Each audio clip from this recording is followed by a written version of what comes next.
নেয়ামতের অনুভব করা, নেয়ামতকে স্বীকার করা, এটার নাম হলো ঈমানের স্বাদ। গত কয়েকদিন আগে গভীর রাতে ঢাকা মেডিকেলে যাওয়ার সুযোগ হয়েছিল। গিয়ে দেখলাম একেবারে ফ্লোরে অসংখ্য মানুষ অসুস্থ অবস্থায় পড়ে আছে। এতটা কষ্ট পাচ্ছে এই শীতের মধ্যে। ওই দৃশ্য দেখলে মনে হবে আমরা যে সুস্থ আছি এর চেয়ে বড় নেয়ামত আর কি হইতে পারে। একজন শয্যাশায়ী হসপিটালে ভর্তি রোগীকে জিজ্ঞাসা করা হলে সে বলবে, আমি আর কিছুই চাই না, আমি শুধু সুস্থতা চাই। একজন সুস্থ মানুষকে জিজ্ঞাসা করলে সে তার চাওয়াকে ব্যক্ত করে শেষ করতে পারে না।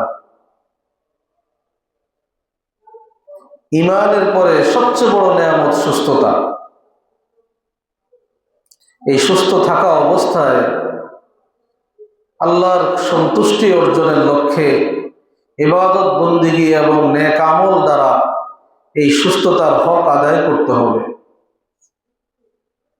তা না হলে যদি কোনোদিন আমার থেকে সুস্থতা বিদায় নেয়, সেদিন আমি আর চেষ্টা করলেও ইবাদত করতে পারবো না। আল্লাহ পাক রব্বুল আলামিনের খুশি এবং সন্তুষ্টি অর্জনের লক্ষ্যে একজন মুসলমান তার জীবনের প্রতিটা মুহূর্তকে পর্যবেক্ষণে রাখবে যে আমি আজকের এই সকাল থেকে এই পর্যন্ত কাউকে কষ্ট দিলাম কিনা। আল্লাহ পাক ইবাদত দিয়েছেন কম,